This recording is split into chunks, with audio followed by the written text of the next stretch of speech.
திருவெம்பாவையின் 10வது பாடல்.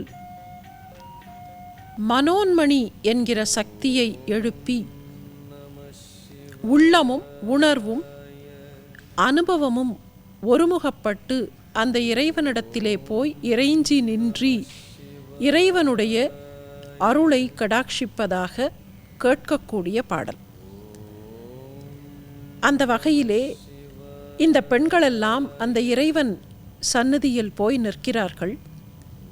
அந்த இறைவனுடைய பெருமையை வாயார போற்றுகிறார்கள். பாதாளம் ஏழினும் கீழ் சொற்கழிவு பாதமலர். இறைவனுடைய திருப்பாதம் எங்கே இருக்கிறது? திரு அடி எங்கே இருக்கிறது? திருமுடி எங்கே இருக்கிறது? இதுதானே திருவண்ணாமலையில் நடந்த புராணச் சம்பவம். இப்போது இந்த பெண்கள் அந்த சம்பவத்தையே வைத்துக்கொண்டு அந்த இறைவனை போற்றுகிறார்கள். உன்னுடைய திருவடியை நாங்கள் எங்கே போய் தேடுவது? எப்படி தேட முடியும்? பாதாளம் ஏழினும் கீழ் சொற்கழிவு. 14 லோகங்கள் என்று சொல்லுகிறோம். மேலே 7 லோகங்கள், இந்த பூமி, அதற்கு கீழே 6, மொத்தமாக 14 என்று கணக்கு. அப்போது இந்த பாதாளம், அதள விதள பாதாளம் என்று சொல்லுகிறோமே, அந்த பாதாளம் தான் கடைசியாக கீழே இருக்கக்கூடிய லோகம். இப்போது இவர்கள் சொன்னார்கள், இந்த பாதாள லோகம் இருக்கிறதே, 7 லோகங்கள் கீழே இருக்கக்கூடியவை, கடைசியாக இருப்பது பாதாளம். எனவே பாதாளம் ஏழினும் அதற்கும் கீழே, அதற்கும் கீழே என்று சொன்னால் கூட சரியாக பொருத்தமாக வரவில்லை. ஏன் தெரியுமா? கீழே கீழே கீழே என்பது வெறும் சொல். ஆனால் அதற்கும் கீழே, அதற்கும் கீழே, அதற்கும் கீழே எங்களால் சொற்களால் சொல்ல முடியவில்லை. சொற்கழிவு, சொல்லுக்கு அப்பாற்பட்டு இருக்கக்கூடியது, கீழே கீழே கீழே இருக்கக்கூடியது உன்னுடைய திருவடி பாதமலர். போதார் புனை முடியும் எல்லா பொருள் முடிவே. உன்னுடைய திருமுடி எங்கே என்று தேடி பார்த்தால் தேடவா முடியும்? எல்லா பொருளுக்கும் அப்பாற்பட்டு. அதோ ஒன்று கை கெட்டிய தூரத்தில், அதற்கப்பாற்பட்டு, இல்லை இல்லை 1 மைல் தூரத்தில், இல்லை இல்லை 1000 மைல் தூரத்தில், எல்லாவற்றுக்கும் அப்பாற்பட்டு, அதோ அதோ அதோ என்று அங்கே அங்கே அங்கே என்று சொல்லி அத்தனைக்கும் அப்பாற்பட்டு எல்லா பொருள் முடிவிலேயும் இருக்கக்கூடியது உன்னுடைய திருமுடி. பேதை ஒருபால் திருமேனி ஒன்றல்ல. நீ எப்படிப்பட்டவன் தெரியுமா? பேதையாக இருக்கக்கூடிய பெண்ணை, பேதை என்றாலே பெண் என்றுதான் பொருள், அந்த பெண்ணாக இருக்கக்கூடிய அம்பிகையை உன்னுடைய வாமபாகத்தில் தாங்கியவன் பேதை ஒருபால் திருமேனி ஒன்றல்லன். அர்த்தநாரீஸ்வரராக காட்சி தரக்கூடிய நீதான், ஆனால் உனக்கு திருமேனி ஒன்றே ஒன்று என்று சொல்லிவிட முடியாது. எத்தகைய திருமேனிகளையெல்லாம் நீ தாங்குகிறாய்! அருவத்திருமேனியாக, அருவம் என்றால் உருவம் இல்லாதது, அருவத்திருமேனியாக எல்லா இடத்திலேயும் அந்தர்யாமியாக இருக்கக்கூடிய நீ, உருவத்திருமேனியாக பிட்சாடனராக, கங்காளராக, கஜசம்ஹாரராக, உமாசகித மூர்த்தியாக, நடராஜராக, இப்படி பல்வேறு வகைகளிலே எங்களுக்கு காட்சி தருகிறாய். இது மட்டுமா? அருவத்திருமேனி கண்ணுக்கு தெரியாதது, உருவத்திருமேனி கண்களுக்கு நன்றாக புலப்படக்கூடிய திருமேனிகள். ஆனால் இந்த இரண்டுக்கும் இடையில் உருவத் திருமேனியாக சிவலிங்கமூர்த்தமாகவும் காட்சி தருகிறாய். எனவே உனக்கு ஒரு திருமேனி என்று சொல்லிவிட முடியாது. திருமேனி ஒன்றல்லன், வேத முதல். ஆனால் இப்படி பல வகையாக காட்சி தந்தாலும் ஒற்றை பரம்பொருளாக, வேதத்தின் முழு முதல் பொருளாக இருக்கக்கூடிய எம்பெருமானே வேத முதல்.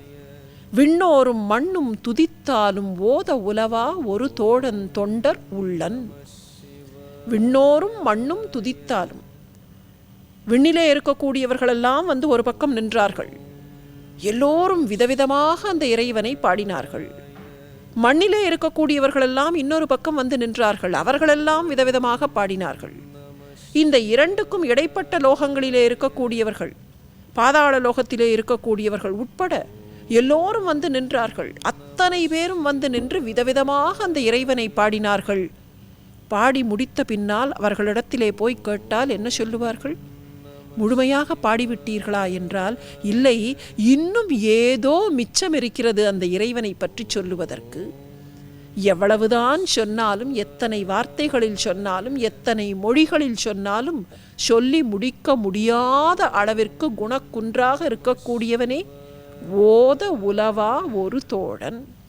விண்ணோரும் மண்ணும் துதித்தாலும், எவ்வளவுதான் ஓதினாலும் உன்னுடைய பெருமைகளை எல்லாம் முழுமையாக ஓதிவிட முடியாது. ஆனால் அப்படிப்பட்ட அந்த இறைவன்தான் நமக்கு தோழனாக இருக்கிறான். சுந்தரமூர்த்தி சுவாமிகள் தனக்காக தன்னுடைய மனைவியை தான் சமாதானப்படுத்த வேண்டும் என்பதற்காக தூது போய்விட்டு வா என்று சொன்னபோது ஒரு முறை அல்ல, 2 முறை தூது போனவர் சிவபெருமான். இன்றைக்கும் தூது நடந்த தெரு என்பது உண்டு. 2 முறை போனார். இந்த வேடத்திலா போனாய், இப்படியா போனாய்? இல்லை இல்லை, நீ நடராஜ திருக்கோலத்தில் போக வேண்டும் என்று சுந்தரர் சொன்னபோது அந்த திருக்கோலத்திலும் போனார். இப்படி தன்னுடைய பக்தனுக்காக பகவான் என்ன வேண்டுமானாலும் செய்வார் என்றால், அப்படிப்பட்ட தோழமையோடு எப்படி நண்பர்கள் ஒருவருக்கொருவர் உதவி கொள்வார்களோ அப்படி எனக்கு நண்பனாக தோழனாக இருக்கக்கூடியவன் நீதானே. ஓத உலவா ஒரு தோழன் தொண்டர் உள்ளன். எங்கே வாசம் செய்கிறாய்? எல்லா இடத்திலேயும் இறைவன் இருக்கிறார் என்று சொன்னாலும் கூட இறைவனுக்கு மிகவும் பிடித்தமான ஓரிடம் தொண்டர்களுடைய உள்ளம். அதனாலே தானே அவ்வை பாட்டி சொன்னால், தொண்டர்தம் பெருமை சொல்லவும் கூடுமோ என்றாளே. அந்த தொண்டர்களுடைய பெருமை எங்கே இருக்கக்கூடிய இறைவன் கையிலையிலே இருந்து காசினி வரை எங்கே இருந்தாலும் அங்கேயெல்லாம் கிட்டாத மகிழ்ச்சி அந்த இறைவனுக்கு தொண்டர்களுடைய உள்ளத்தில் இருக்கும்போது கிட்டுமென்றால், அப்படிப்பட்ட தொண்டர்களின் உள்ளத்திலே வாசம் செய்யக்கூடிய இறைவன் ஒரு தோழன் தொண்டர் உள்ளன். கோயில் புறத்தானாக இருக்கக்கூடிய அவன் கோதில் குணத்து அரண். திருக்கோயில்களிலே நாம் பார்க்கக்கூடிய அந்த சிலாரூப இறைவன்தான், ஆனால் கோதில் குணத்தரன்.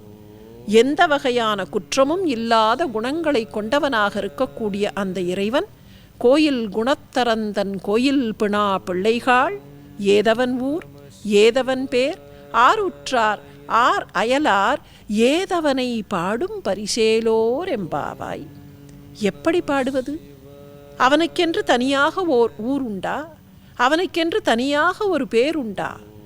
நாமம் ஒன்றும் இல்லாதானுக்கு 1000 திருநாமம் சொல்லி என்று சொல்லுவார்கள். இறைவனுக்கு இதுதான் பெயர் என்று சொல்லிவிட முடியுமா? ஒரே ஒரு பெயர் சொல்ல முடியுமா? இதுதான் அவருடைய ஊர் என்று அடையாளம் காட்ட முடியுமா? எல்லா ஊர்களும் அந்த இறைவனுக்கான ஊர்கள், எல்லா பெயர்களும் அந்த இறைவனுக்கான பெயர்கள். நாம் வைக்கிற பெயரில் அவர் வருகிறார். தம்முடைய பெயரை அவர் தேர்ந்தெடுக்கவில்லை. நாம் அவரை என்ன பெயர் சொல்லி கூப்பிடுகிறோமோ அந்த பெயரிலெல்லாம் வருவதற்கு அவர் ஆயத்தமாக இருக்கிறார். சுந்தரர் அவரை பித்தா என்று அழைத்தார். பித்தனென்றே பாடு என்று கேட்டவர்தானே. ஏதவன் ஊர் ஏதவன் பேர் ஆர் உற்றார் ஆர் அயலார். இறைவனுக்கு வேண்டப்பட்டவர்கள் வேண்டப்படாதவர்கள் என்று யாராவது உண்டா? எல்லோரும் வேண்டியவர்கள்தாமே. யார் உற்றார் யார் அயலார் ஏதவனை பாடும் பரிசு. இப்படித்தான் பாடுவது என்று சொல்ல முடியுமா? எந்த வகையில் அந்த இறைவனை பாடுவது? எல்லா வகையிலேயும் பாடி பார்க்கிறோம், எல்லா வகையிலேயும் வணங்கி பார்க்கிறோம், ஆனால் முழுமை கிட்டவில்லையே. இப்படி பாடினால் முழுதாக பாடிவிடலாம் என்று நினைக்கிறோம், இப்படி சொன்னால் முழுமையாக சொல்லிவிடலாம் என்று கருதுகிறோம். ஆனால் எப்படி சொன்னாலும் அந்த முழுமை கிட்டாமலே போகிறதே. அப்படிப்பட்ட முழுமை எங்களுக்கு கிடைக்குமா? இறைவனே, உன்னுடைய காலடியில் நாங்கள் கைங்கரியம் செய்ய வேண்டும் என்று யாச்சிக்கிறார்கள். இறைவனுடைய பெருமையை படிப்படியாக சொல்லி, அந்த இறைவன் எப்படியெல்லாம் அந்த சிவபெருமான் நமக்காக இறங்கி வருகிறார், எத்தகைய வடிவங்களையெல்லாம் கொள்ளுகிறார், எத்தகைய நிலைகளிலேயெல்லாம் திருவிளையாடல்களை நடத்துகிறார் என்று சொல்லி, இத்தனையும் செய்யக்கூடிய அவர் நமக்காக அவற்றை செய்கிறார். அவருடைய காலடியில் போய் நாம் பணிந்தால், அப்படி பணியக்கூடிய நோன்பினை நாம் செய்தால், அந்த நோன்பின் வழியாக உய்வினை அடையலாம், நல்ல கதியை அடையலாம் என்பதாகத்தான் இந்த திருப்பாடல் அமைகிறது.